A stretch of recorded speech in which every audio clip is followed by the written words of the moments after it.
봅시다. 자, 우리 옆에 분이 인사 나눕시다. 만나서 반갑습니다. 자, 이제 앞뒤 좌를 보시면서 당신을 보니 행복합니다.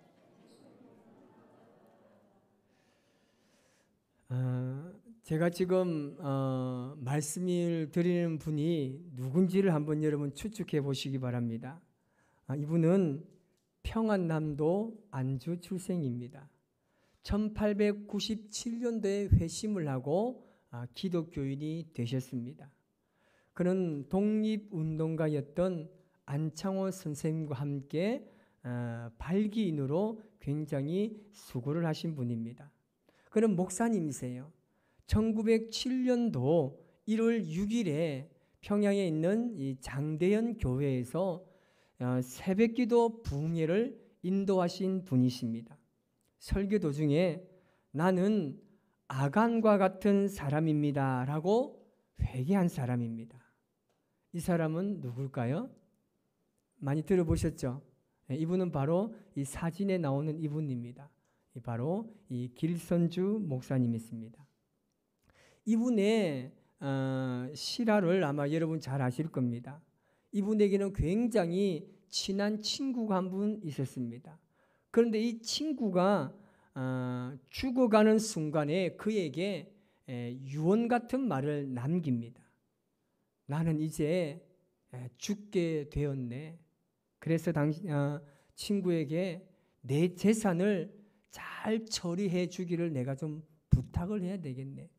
내 아내는 정말 무식해서 아무것도 할 수가 없으니 자네가 좀 이 재산을 정리를 잘해서 내 아내에게 좀 전해주기나 라고 부탁을 하고 그 친구가 세상을 떠나게 됩니다. 길선주 목사님께서는 그 친구의 부탁을 받아서 재산을 다 정리하고 친구의 부인에게 그 재산을 다 돌려주지 않고 100원을 가로챘습니다. 그가 새벽 기도에 설교를 하던 중에 이 이야기를 하게 된 겁니다. 저의 이 이야기 때문에 여러분들이 은혜를 받지 못하고 있다는 것을 제가 잘 알고 있습니다. 저는 하나님을 속였습니다. 아간과 같이 하나님을 속인 자입니다.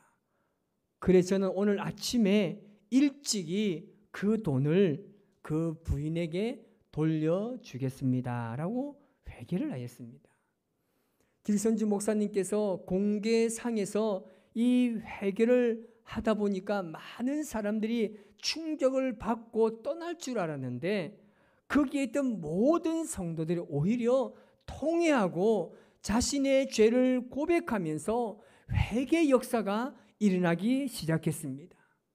여기저기서 자신의 잘못을 고백하고 눈물로 다 회개합니다. 그 시간 그 예배당 안에는 엄청난 하나님의 은혜가 임했습니다. 이것이 1907년도 대부흥의 기초가 되었습니다. 여러분, 이것은 여러분 성령의 역사 아니고는 우리가 이해할 수가 없습니다.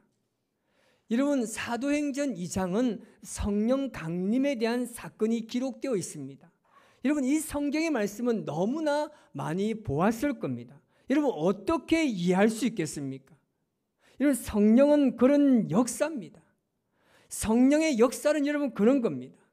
인간의 지식이나 인간의 이해관계로는 도저히 풀리지 않는 사건입니다. 회개할 때에 성령의 역사가 일어나는 줄 믿습니다.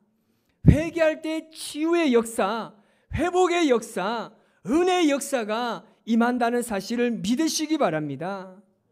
지금 이 시대를 가만히 살펴보면 두 가지의 형태로 동시에 부흥이 일어나고 있습니다. 하나는 뭡니까? 죄가 간영한 세상이기 때문에 죄가 굉장히 부흥하고 있습니다. 다른 하나는 성령의 부흥입니다. 놀라운 것은 최근에 한국 교회가 세상으로부터 많은 지탄을 받고 있습니다. 사탄의 영적인 공격 앞에 굉장한 시련과 지금 우리는 어려움을 겪고 있습니다. 그런데 이상한 것은 여전히 사람들은요, 복음을 듣기를 원합니다. 영혼의 갈급함을 채우기 위해서 교회로 속속들이 지금 모여 있다는 사실입니다. 여러분, 이 같은 현상이 왜 일어날까요? 이것은요, 성령님이 그렇게 이끌어 가시는 겁니다. 성령의 역사가 아니고는 설명할 길이 없습니다. 지금 이 시대가 무엇이 선이고 무엇이 악인지 여러분 분별하기 힘든 시대가 되었습니다. 자, 그렇다면 지금 우리의 삶에 필요한 것은 무엇입니까? 그리고 죄악이 이 만연한 세상에서 사람들의 그 영적 가람을 채워줄 방법이 과연 무엇입니까? 오늘 그 해답은요, 오늘 본문에 있습니다. 바로 뭡니까? 내 안에 임하신 성령님이십니다. 성경은요, 오늘 우리에게 분명하게 말씀하고 있습니다. 에베소서 5장 18절에 이렇게 말합니다. 성령으로 충만함을 받으라. 다시 시작. 옆에 분 인사합시다. 성령으로 충만합시다. 시작. 여러분, 지금 인사할 때 그분 인상 한번 보셨나요? 어떻습니까? 정말 성령에 충만한 사람들은요, 달라요. 여러분, 우리가 예수님의 제자들 한번 살펴봅시다. 이 복음서에 나오는 제자들하고 사도행전에 나오는 예수님의 제자를 보면요, 완전히 다르다는 사실을 알 수 있습니다. 복음서에서 제자들을 보면요, 예수님과 3년 동안 함께 다니면서 늘 복음의 말씀을 드렸습니다. 그런데 예수님이 죽게 되자 죽음 앞에 두려워서 예수님을 배반했습니다. 그런데 사도행전의 제자들은 어떻습니까? 오순절날 성령의 충만함을 받은 제자들은 두려워하지 않았어요. 이제는 복음을 전하고 복음 때문에 순교를 결심했던 제자들로 달라졌습니다. 어떻게 여러분 이렇게 다를 수가 있겠습니까? 여러분, 분명히 같은 사람입니다. 그런데 같은 사람이었는데 그들의 믿음이 완전히 달라졌습니다. 그 이유가 무엇입니까?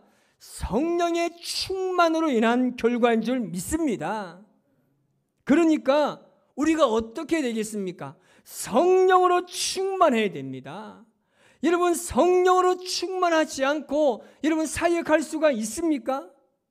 성령 충만하지 않은데 하나님의 일을 할 수 있을까요? 그럴 수 없습니다. 혹여나 사역을 한다 할지라도 절대 하나님의 능력이 나타나지 않습니다. 그래서 우리는 성령의 충만함을 간절히 구해야 합니다. 솔직히 예수 믿는 사람들 중에서 누가 성령의 충만함을 잊지 않고 싶겠습니까? 여러분 모두가 성령의 충만을 받기를 원하십니까? 아멘. 성령의 충만함을 다 받기를 원합니다. 그런데 여러분, 예수님 믿는 많은 사람들이 성령의 충만함을 받지 못하고 있습니다. 여러분, 그 이유가 무엇입니까? 엉뚱한 것을 원하는 거예요. 진실된 마음으로 내가 정말 성령의 충만함 없이는 살아갈 수 없다는 그런 갈급한 마음이 없기 때문입니다. 우리는 성령의 충만에 대해서 굉장한 오해들을 하고 있습니다. 그것은 어떤 방언이나 병을 고치는 은사나 예언하는 은사나 어떤 능력, 그러니까 성령 충만한 것이 눈에 보이는 가시적인 것이라고 우리는 생각할 때가 너무나 많습니다. 여러분, 우리가 다른 사람들에게 나의 믿음을 과시하거나 우리의 잘됨을 위해서 은사나 능력을 구하는 것은 잘못된 것입니다. 그래서 예수님께서는 잘못된 능력을 구하는 사람들에게 이렇게 말했습니다. 마태복음 7장 22절에서 23절 같이 읽어보겠습니다. 그날에 많은 사람이 나더러 이르되 주여 주여 우리가 주의 이름으로 선지자 노릇을 하며 주의 이름으로 귀신을 쫓아내며 주의 이름으로 많은 권능을 행하지 아니하였나이까 하리니 그때 내가 그들에게 밝히 말하되 내가 너를 도무지 알지 못하니 불법을 행하는 자들아 내게서 떠나가라 하리라. 아멘. 여러분, 우리에게 필요한 것은 어떤 큰 능력을 행하는 것이 아닙니다. 가장 우선적으로 하나님의 말씀대로 바르게 사는 것입니다. 이것이 진짜 성령으로 충만한 사람입니다. 성령으로 충만한 사람은요, 하나님 말씀대로 살아가기 위해서 몸부림치는 사람이 성령 충만한 사람인 줄 믿습니다. 사람들은요, 성령의 충만을 잘 이해하지 못하고 있습니다. 우리 한국교회 역사를 보아도요, 이 문제 때문에 얼마나 큰 아픔을 겪었습니까? 은사나 능력이 뛰어난 목회자가 이후에 타락하면서 오히려 복음의 문을 가로막는 경우를 우리는 굉장히 많이 보았습니다. 이것이 여러분 정말 두려운 것입니다. 세상에는 가짜와 진짜가 섞여 삽니다. 그래서 중요한 것일수록 뭐가 많으냐 하면 모조품이 많습니다. 그래서 가짜가 흔한 세상일수록 진짜를 분별하는 능력이 필요합니다. 교회 내에서도 마찬가지입니다. 여러분, 신앙생활은 본질상 많은 체험을 동반하게 됩니다. 여기서 우리는 잘 분별해야 합니다. 성령으로 충만한 사람을 우리가 어떻게 분별할 수 있습니까? 진정한 하나님의 능력은요, 말씀을 순종하는 데 있습니다. 이것이 여러분 신앙의 핵심입니다. 예수님이 하나님의 아들임을 믿는 것이 복음의 핵심입니다. 우리는 이것을 믿어야 하는 거예요. 이것이 성령의 사람입니다. 성령으로 충만한 사람은 하나님의 말씀에 따라 자신이 하고 싶은 것을 내려놓을 수 있는 힘을 가지게 되는 거예요. 그리고 말씀대로 실행할 수 있는 능력 또한 가지게 되는 것입니다. 이런 사람은 하나님께서 주시는 사랑과 인내와 용서를 자신 안에서 발견할 수 있다는 겁니다. 이런 사람은요, 온종일 기쁨으로 가득한 삶을 살 수 있는 것입니다. 이것은요, 내가 가지고 싶어서, 내가 누리고 싶어서 누리는 기쁨이 아닙니다. 성령님께서 공급하시는 기쁨인 줄 믿습니다. 이런 말씀들을 한번, 원수 같은 사람을 한번 사랑해 보세요. 정말 만나기 싫은 사람, 그 사람이 전화해서 찾아가 가지고 식사를 대접하고 사랑을 나누면서 한번 용서해 보세요. 돌아오는 그 발걸음이 어떻겠습니까? 얼마나 기쁘겠습니까? 여러분, 한번 말씀대로 한번 살아보셨나요? 말씀대로 살았을 때 여러분 마음 안에 어떤 게 있었나요? 기쁘지 않던가요? 옆에 인사합시다. 좀 기뻐하세요. 시작. 여러분, 내가 사랑을 베풀면요, 내 안에 기쁨이 솟아나요. 왜요? 성령님이 주시는 기쁨입니다. 우리는 이것을요, 매 순간순간 우리는 경험할 수 있습니다. 그래서 성령의 충만함은요, 예수님이 우리의 마음에 오셔서 나의 주님이 되는 것을 말합니다. 성령 충만하다는 것은요, 성령님께서 이 사람의 마음을 강력하게 다스리는 것을 말합니다. 여기 대해서 사도행전 5장 32절에 이렇게 말합니다. 시작. 우리는 이 일의 증인이요, 하나님이 자기에게 순종하는 사람들에게 주신 성령도 그러하니라 하더라. 아멘. 하나님이 자기에게 순종하는 사람들에게 주신 성령이라고 말씀하십니다. 성령 충만은요, 하나님께 완전히 순종하는 자, 내가 말씀대로 완전히 순종하고자 하는 결심에 부어주시는 바로 하나님의 응답입니다. 하나님께서 사랑하시는 사람 누굽니까? 사역을 잘하는 사람, 능력이 많은 사람, 수많은 사람들을 전도하는 사람입니까? 물론 맞습니다.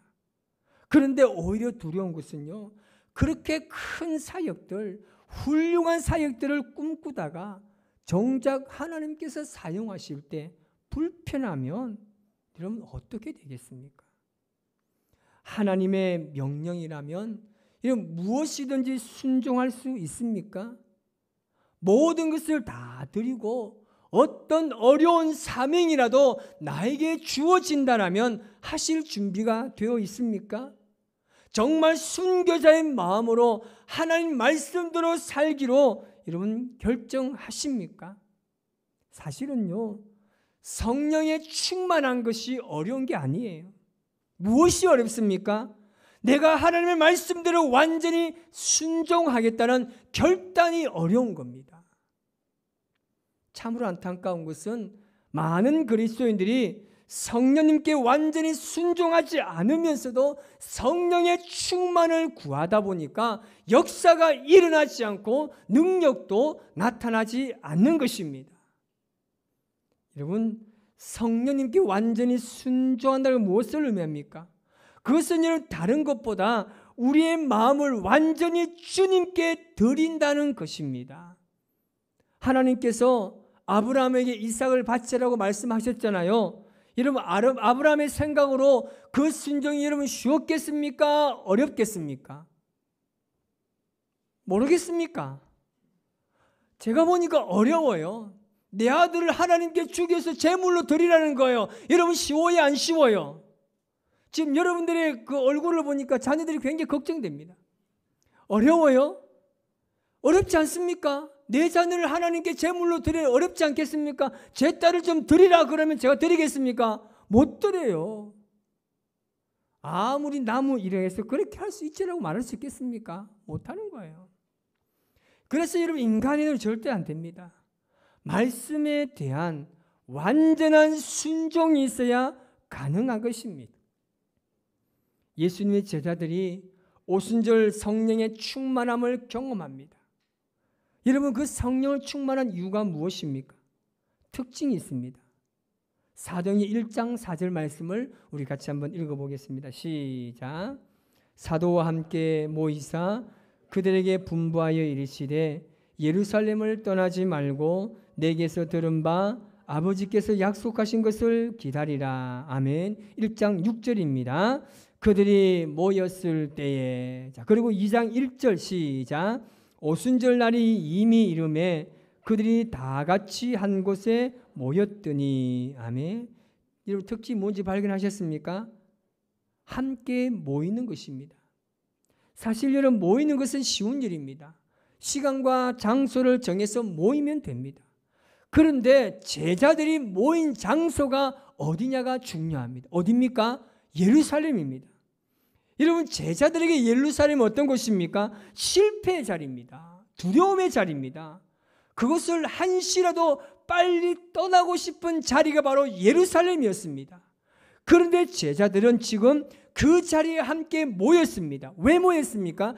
예수님께서 그것을 떠나지 말고 기다리라고 말씀하셨기 때문입니다. 우리는 어떻습니까? 내가 실패했던 자리, 아픔이 있는 자리, 힘든 시간을 경험한 자리를 우리는 빨리 떠나고 싶어 합니다. 그런데 왜 예수님께서는 그곳을 떠나지 말라고 하셨을까요? 우리가 모세를 한번 생각해 봅시다. 그가 애굽의 왕자로 살았던 시절, 그는 하나님을 믿었지만 하나님을 인격적으로 만나지 못했습니다. 하지만 그가 미디안 광야로 도주하고 난 이후에 40년이 지나고 80세에 비로소 그는 하나님을 만나는 경험을 하게 됩니다. 결국 그는 도망갔던 자리, 그 실패의 자리에서 하나님을 만났던 것입니다. 오늘 우리에게도 이 현상은 동일합니다.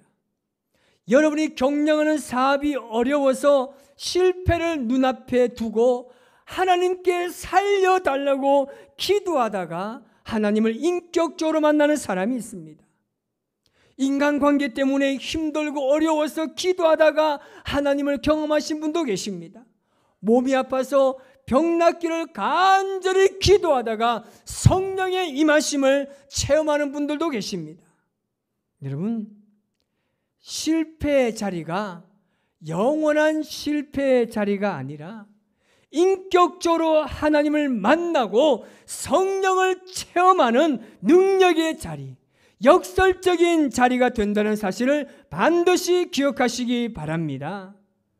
실패의 자리, 그 두려움의 자리를 벗어나지 않고 예수님의 약속에 따라 순종한 제자들은 결국 인격적으로 주님을 만나게 되었습니다. 우리가 잊지 말아야 하는 중요한 포인트가 있습니다. 그것은요, 성령님을 사모하고 기다리는 자들이 반드시 해야 할 일이 있습니다. 무엇입니까? 기도입니다. 제자들이 함께 모여서 한 일이 무엇입니까? 기도했습니다. 여러분, 기도가 무엇입니까? 기도는 주인을 바꾸는 작업입니다. 기도하지 않으면 우리의 심령에 성령님께서 임하실 수가 없습니다. 성령님께서 나의 인생의 주도권을 내어드리기 위해서 우리는 기도해야 합니다. 그래서 제자들은 그 실패의 자리, 그 두려움의 자리, 정말 한시라도 빨리 떠나고 싶은 그 예루살렘을 떠나지 않고 함께 모여서 여러분 기도한 것입니다. 여러분, 지금 여러분의 인생에 한번 생각해 보십시오. 나의 신앙을 한번 점검해 보십시오. 기도가 많이 사라지지 않았습니까? 솔직하게 여러분 신앙을 한번 판단해 보세요. 기도가 사라졌지 않았습니까? 그런데 우리는 어떻습니까? 여전히 잘 산다고 생각합니다. 아닙니다, 여러분. 지금 시대가 너무나 풍족하다 보니까 내가 기도할 의미가 사라졌다고 생각합니다. 이게 우리 신앙의 실패입니다. 우리 함께 모여서 기도합시다. 교회가 어려우면요, 집에서 그냥 있지 마세요. 성전에 나와서 교회를 위해서 기도해야 될 줄 믿습니다. 나라가 어렵고 한국교회가 힘들다면 집에 있지 마세요. 성전에 나와서 나라와 교회를 위해서 기도하시기 바랍니다. 그 기도의 자리에 성령의 능력이 임할 줄 믿습니다. 우리 대학생들요, 앞으로 미래가 걱정됩니까? 공부만 하지 마세요. 성전에 나와서 기도하세요. 내 집에서 기도한다고요? 정말 기도 되던가요? 깨놓고 이야기해 봅시다. 정말 됩니까? 지금 시대가 그렇게 흘러갑니다. 코로나인데 그냥 집에서 예배 드리지. 하나님 아시잖아요. 여러분, 그렇지 않습니다. 성전에 모여서 기도할 때입니다. 지금 이 시대는요, 성전에 모여서 함께 하나님의 성령의 은혜를 간절히 간구할 시대입니다. 그래야 하나님이 살려줘요. 그래야 하나님이 회복시켜 주십니다. 그렇지 않고 길을 열어주지 않으십니다. 우리 모두가 이것을 기억하면서 이제는 포항 우리 교회가 새벽 기도도 간절히 나와서 기도하고, 주요 예배도 나와서 기도하고, 금요일날 기도하고, 예배 시간마다 나와서 함께 기도해서 하나님의 은혜를 간절히 구하시기를 바랍니다. 반드시 성령께서 우리를 새롭게 이끌어 가실 줄 믿습니다.